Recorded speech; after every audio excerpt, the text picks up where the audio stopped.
Hello everyone, स्वागत है आपका हमारे चैनल इग्नू वाले पर। आज हम पढ़ेंगे BEGC 113 European drama, modern European drama, और उसके कुछ उसमें जो हमारी क्लास में आज के जो क्वेश्चंस रहेंगे वो रहेंगे। सबसे पहले हम बायोग्राफी जानेंगे, किसके बारे में? हेनरिक इब्सन के बारे में। ठीक है, उनकी बायोग्राफी के बारे में पढ़ेंगे। 2 क्वेश्चन तो आपके बायोग्राफी से ही रिलेटेड है। उसके बाद एक अलग क्वेश्चन आएगा कि यहाँ पर हम जानेंगे इब्सन के इनोवेशन के बारे में। तो सबसे पहला तो क्वेश्चन है कि हमारे जो इब्सन है पूरी बायोग्राफी में क्या क्या पढ़ने वाले हैं, उनका बचपन कैसा बीता। ठीक है जी। उसके बाद उन्होंने एजुकेशन कहाँ से ली, उनके जो यूथ समय था जब वो हम कह सकते हैं जवान थे, यंगर थे, ठीक है, जवानी के पड़ाव पर थे, तब उनकी लाइफ कैसी थी, कहाँ पर थी, ठीक है, उसके बारे में, और इब्सन के इनोवेशन के बारे में जानेंगे। ठीक है, तो चलो क्लास को स्टार्ट करते हैं। ओके, हेनरिक इब्सन को माना जाता है क्या वो एक मोस्ट फेमस प्ले राइट हैं, कहाँ के? यूरोपियन मॉडर्न ड्रामा की। ठीक है जी। उनका बर्थ हुआ था, उनका जो जन्म हुआ था वो 20 मार्च 1828 स्केन में हुआ, जो कि नॉर्वे में स्थित है। एक छोटा सा टाउन कहलाता है स्केन। ठीक है, और ये जो स्केन है, ये स्मॉल जो टाउन है, ये किस लिए जाना जाता है? क्योंकि यहाँ पर टिम्बर का ट्रेड होता है। टिम्बर क्या है? लकड़ी का ट्रेड होता है।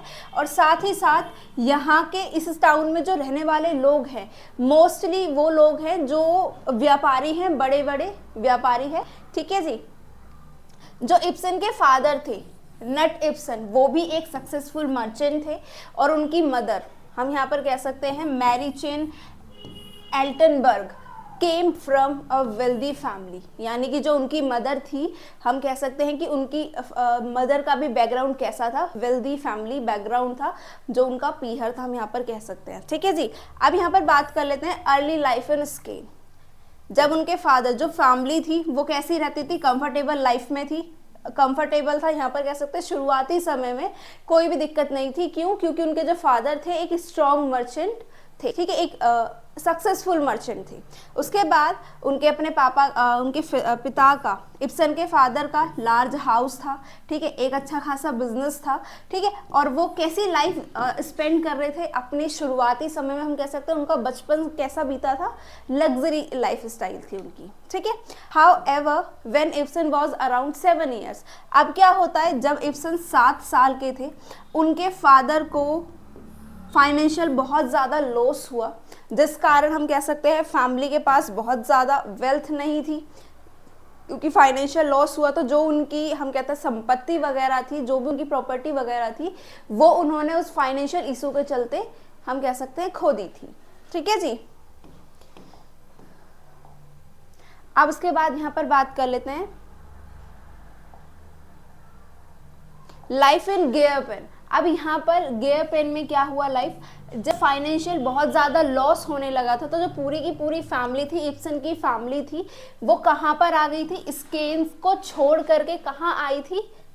गेयरपेन में आई थी। ठीक है जी। और उनका फार्म हाउस था एक वेनस्टॉप, जिसे वेनस्टॉप कहा जाता है, वो वेनस्टॉप कहाँ पर था? गेयरपेन में था। यानी कि एक छोटा सा हम कह सकते हैं ग्रामीण एरिया, जो कि किसके पास है? स्केन के पास है। Life in Gjerpen was much harden, बहुत ज़्यादा हार्डर हम कह सकते हैं। पूरी की पूरी जो लाइफ थी 7 साल के बाद इब्सन की, वो लाइफ बहुत ज़्यादा हार्ड हो चुकी थी। क्यों? क्योंकि अब जो उनके फादर थे वो बहुत ज़्यादा ऋण को लेकर के स्ट्रगल कर रहे थे, और जो उनकी मदर थी वो एक रिलीजियस बन चुकी थी। यानी कि अब वो किस में विश्वास करने लगी थी? हम कह सकते हैं धर्म में, पूजा पाठ करने लगते हैं ना, जब ऐसी सिचुएशन आती है।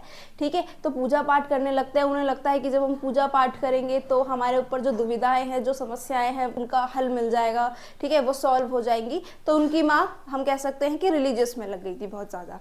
इस पीरियड में जो बहुत ज़्यादा हम कह सकते हैं बहुत हार्ड था, इसने इब्सन की लाइफ को और उनके बाद के जो वर्क्स रहे हैं, ठीक है, जो एक वो प्ले राइट बने हैं, इस पूरे के पूरे हम कह सकते हैं इंसिडेंट ने, इस पूरे इवेंट ने उनकी लाइफ को, उनके वर्क को इन्फ्लुएंस किया। ठीक है, और मोस्ट ऑफ द जो उनके प्ले राइट्स हैं वो भी हम कह सकते हैं इसी थीम पर बने हुए हैं, जैसे कि हो गई हमारी सोशल स्ट्रगल्स, पावर को लेकर के, और फैमिली कॉन्फ्लिक्ट्स। उनके मोस्ट ऑफ द हम कह सकते हैं प्ले राइट्स इन्हीं थीम्स पर बने हुए हैं। ठीक है जी। अब है यहाँ पर इम्पैक्ट ऑन हिज राइटिंग। अब उनका इम्पैक्ट क्या पड़ा, इम्पैक्ट किया है उनकी राइटिंग का, हम पढ़ लेते हैं। The themes of financial ruin, family dishonour and social expectations appear in many of his plays such as a doll's house and ghost. एक उनका प्ले राइट है जो हम कह सकते हैं फेमस है, डॉल्स हाउस एंड घोस्ट, जिसमें कि क्या बताया गया, फाइनेंशियल रूइन के बारे में, फैमिली डिसऑनर दिखाया गया और सोशल एक्सपेक्टेशंस दिखाई गई उनके द्वारा जो उन्होंने वो प्ले राइट लिखा था। ठीक है, his early isolation and difficult experience help shape his critical view of society and human relationship. जो वो आइसोलेशन में रहे थे, हम कह सकते हैं जो वो अकेले रहे थे, और जो वो हार्ड एक चैलेंज था उनके आगे जो उन्होंने बचपन से देखा था। ठीक है, बहुत सारी हार्डशिप थी जो उन्होंने फेस की थी, बहुत सारे चैलेंजेस, और उसके ज़रिए उन्होंने बहुत सारे एक्सपीरियंस लिए थे। तो उसकी हम कह सकते हैं कि एक सोसाइटी का और साथ में ह्यूमन रिलेशनशिप का, कि हम कह सकते हैं जो हमारी सोसाइटी है और ह्यूमन रिलेशनशिप है उसकी एक व्यू बन चुका था सोसाइटी को लेकर के, किसकी नज़रों में, इब्सन की नज़रों में। ठीक है जी, तो हम कह सकते हैं कि यही इम्पैक्ट था कि जिस कारण उनकी थीम ऐसी हुआ करती थी, हम कह सकते हैं सोशल एक्सपेक्टेशंस को लेकर के, फाइनेंशियल रूइन और फैमिली डिसऑनर, ऐसी उनकी थीम्स रही थी। ठीक है जी, चलो समझ में आया क्या? चलो आगे बढ़ते हैं।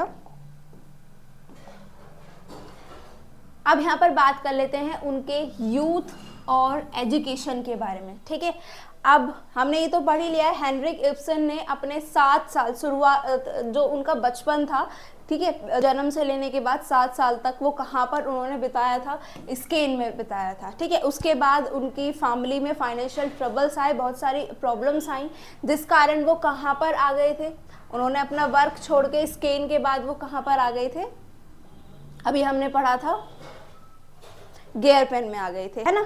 अब यहाँ पर पढ़ लेते हैं यूथ इन स्पेन। जो उनकी जवानी थी, जो उनका यूथ था, जो उनका टीनेज वाला ईयर था, जो टीनेज वाली एज थी, वो कहाँ पर बीती थी, स्पेन में बीती थी। ठीक है जी, his family was once wealthy but they lost their fortune when Ibsen was around 7 years. ये हमने पढ़ा, बहुत अच्छी खासी वेल्दी फैमिली थी, बट हम कह सकते हैं कि अनफॉर्चुनेटली ये सारी चीज़ें क्या रही थी, 7 साल के बाद, उनकी 7 साल की उम्र के बाद नहीं रही थी।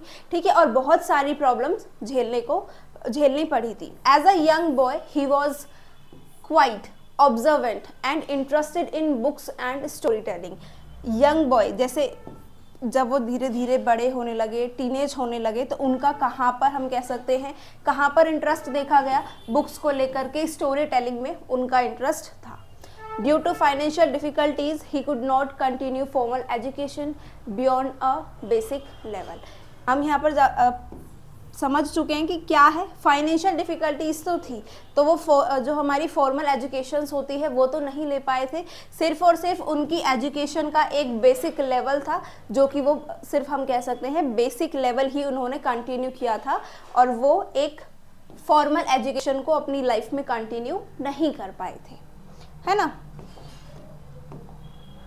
Move to Grimstad and early education. अब क्या है, एट 15 ईयर्स ओल्ड, अब 15 साल की उम्र में अब जो हमारे इब्सन हैं वो कहाँ की तरफ मूव हुए, ग्रिमस्टेड की तरफ मूव हुए। एक छोटा सा कोस्टल टाउन है, to work as an apprentice to a pharmacist while working long hours in pharmacy. Pharmacist से आप यहाँ पे समझ गए होंगे कि वो लॉन्ग समय तक, यानी कि हम कह सकते हैं ज़्यादा समय तक वो फार्मेसी में वर्क करते थे, और जब उन्हें वहाँ पे फ्री टाइम मिलता था तो वो क्या करते थे, लिखना शुरू करते थे। और सिर्फ क्योंकि उन्हें, अभी हमने पढ़ा, कहाँ पर इंटरेस्ट था, वो ऑब्जर्व करना उन्हें पसंद था, ठीक है, स्टोरी टेलिंग करना उन्हें पसंद था, पढ़ना उन्हें पसंद था, तो वो अपने फ्री टाइम में ये काम किया करते थे। ही रीड बुक्स ऑन हिस्ट्री, उन्होंने हिस्ट्री की, फिलोसफी की, लिटरेचर की बहुत सारी बुक्स पढ़ी, जिसकी वजह से सोसाइटी को लेकर के जो उनके थॉट्स थे वो हम कह सकते हैं शेप में आए। वो समझ चुके थे किसको, सोसाइटी के बारे में, ठीक है। Since he did not have formal schooling तो वो गए नहीं, यानी कि फॉर्मल एजुकेशन उन्हें प्राप्त हुई नहीं, ठीक है। ही एजुकेशन, वो खुद पढ़ते थे, जैसा उनका मन करता था, जितनी भी उन्होंने हम कह सकते हैं बेसिक लेवल के बाद एजुकेशन प्राप्त करी वो सेल्फ स्टडी से की थी। आगे बढ़ते हैं आप। अब उनका पहला कदम पढ़ लेते हैं राइटिंग को लेकर के। in Grimstad, Ibsen started writing play, poetry and articles. Grimstad में यानी कि 15 साल के बाद उन्होंने लिखना, प्लेस लिखना, पोइट्री लिखना और आर्टिकल्स लिखना शुरू किया। उनका फर्स्ट प्ले था क्या, कैटलिन, 1849 में आया, ठीक है। दो it was not perform, but हम यहाँ पर कह सकते हैं कि फर्स्ट प्ले उनका यही था, लेकिन वो परफॉर्म नहीं हुआ था उस समय। उसको लेकर के, ये जो प्ले था इसको लेकर के कोई परफॉर्मेंस नहीं दी गई थी उस समय।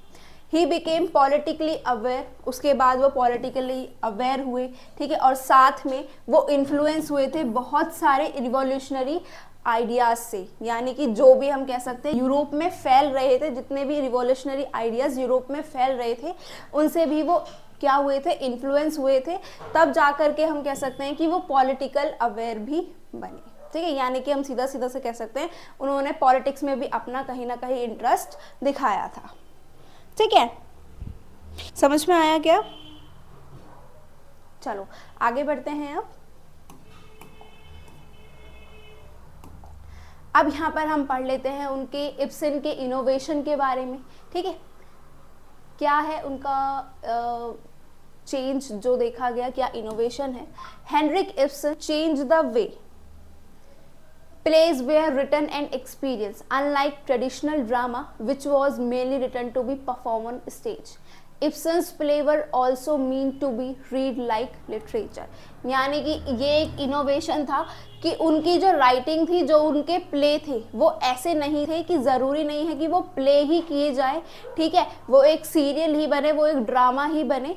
वो प्ले ऐसे होते थे कि कोई भी व्यक्ति उन्हें एज अ लिटरेचर भी पढ़ सकता है, ज़रूरी नहीं है कि उन्हें प्ले किया जाए, ठीक है जी, प्ले करके ही हम उन्हें समझ सकते हैं, ऐसा नहीं था।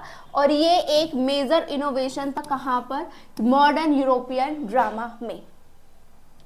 How did Ibsen innovate drama, अब जो ये इन्होंने इनोवेट कैसे किया, realistic dialogue and characters. Ibsen moves away from exaggerated dramatic speech and created realistic conversation। तो सीधा सीधा सा था, उन्होंने प्ले के अकॉर्डिंग, जो हम कह सकते हैं प्लेज में होता है ना घुमा फिरा करके बात करना, ऐसा नहीं था, वो क्रिएट करते थे क्या, रियलिस्टिक कन्वर्जेशन, रियलिटी के बारे में बताना, सोसाइटी के बारे में बताना। क्यों? क्योंकि उन्होंने फिलॉसफी पढ़ी थी, हिस्ट्री पढ़ी थी, ठीक है जी।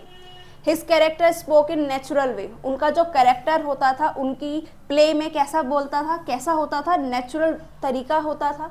और वो कैसा, क्या फील करवाते थे, ह्यूमन को बहुत ज़्यादा फील करवाते थे और रिलेटेबल फील करवाते थे, ठीक है जी।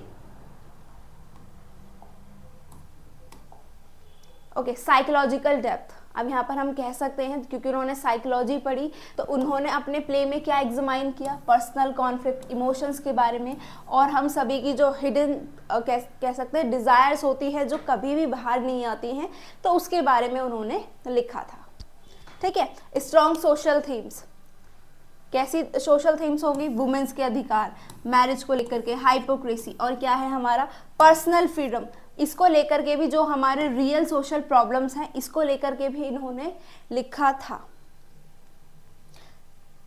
अब यहाँ पर हम कह सकते हैं कि उनके जो प्ले थे सिर्फ और सिर्फ एंटरटेनमेंट के लिए ही नहीं होते थे। इवन यहाँ पर अब जो लिटरेचर थी, जो उनके हम कह सकते हैं जो राइटिंग थी, जो एज ए लिटरेचर पढ़ी जा सकती थी, वो ऐसी होती थी कि अब यहाँ पर कोई भी व्यक्ति अगर उनके लिटरेचर को पढ़ेगा तो कई बार सोचेगा और बहुत सारे क्वेश्चंस करेगा अपने आप से, ठीक है, और सोसाइटी से। Okay, detail stage direction. He included detailed instruction in his script describing settings, character expressions and movements. यहाँ पर कह सकते हैं कि वो पूरी डायरेक्शन देते थे, कह सकते हैं कि वो पूरे डायरेक्टर बनते थे। अपने प्ले में वो एग्जैक्टली बताते थे कि कब अगर कोई भी कैरेक्टर है वो क्या डायलॉग बोलेगा, उसके साथ साथ वो क्या एक्सप्रेशन बोलेगा, किस तरीके से खड़ा होगा, उसकी बॉडी लैंग्वेज कैसी होगी, सब कुछ वो हम कह सकते हैं अपनी जो उनकी स्क्रिप्ट होती थी, जो उनका प्ले होता था, उसमें सब कुछ वो डिटेल में लिखा करते थे। ठीक है, this made his play enjoyable. हम कह सकते हैं कि जो उनका प्ले था वो कैसा होता था, फिर इसी वजह से क्योंकि वो पूरी डिटेल इंस्ट्रक्शंस लिखते थे अपनी स्क्रिप्ट्स में, तो इंजॉयबल होता था। दोनों, कौन दोनों?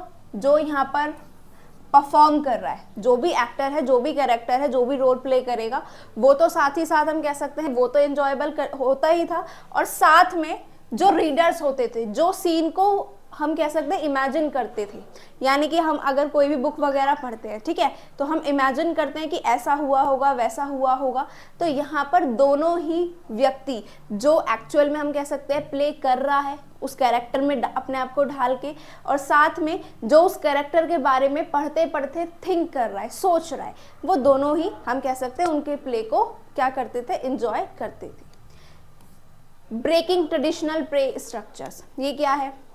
Earlier play follow a strict pattern of heroic action and dramatic endings. Earlier जो उनके प्लेस थे वो एक स्ट्रिक्ट पैटर्न को ही फॉलो करते थे, यानी कि एक हीरो का एक्शन होगा और ड्रामेटिक एंडिंग हो जाएगी। ठीक है, Ibsen play often had open endings. उन्होंने क्या करी? ओपन एंडिंग की, making readers and audience think about different interpretations. यानी कि ओपन एंडिंग ऐसी होती थी कि वहाँ पर अब वही सेम चीज़ कि जो भी पढ़ेगा, जो भी रोल प्ले करेगा, वो अब इस बारे में क्या करेगा, सोचेगा और क्वेश्चंस उठाएगा सोसाइटी से। ठीक है जी, तो हम कह सकते हैं उन्होंने जो पूरा का पूरा प्ले स्ट्रक्चर था ट्रेडिशनल का, उसको तोड़ दिया था, एक न्यू पैटर्न हम कह सकते हैं उन्होंने अपनाया था। ठीक है, ये कुछ एग्जाम्पल्स हैं उनकी राइटिंग स्टाइल के, डॉल हाउस, घोस्ट और हेडा गैबलर। ठीक है जी, ये आप एग्जाम पे लिख सकते हो, एक आध तो आपको याद होने ही चाहिए क्या थे उनके कुछ जो प्ले थे, जो राइटिंग्स थी। ठीक है जी, सो आज की क्लास में इतना ही रखते हैं। होप सो आज की क्लास आपको समझ आई होगी। नेक्स्ट क्लास में मिलते हैं। Thank you, bye bye.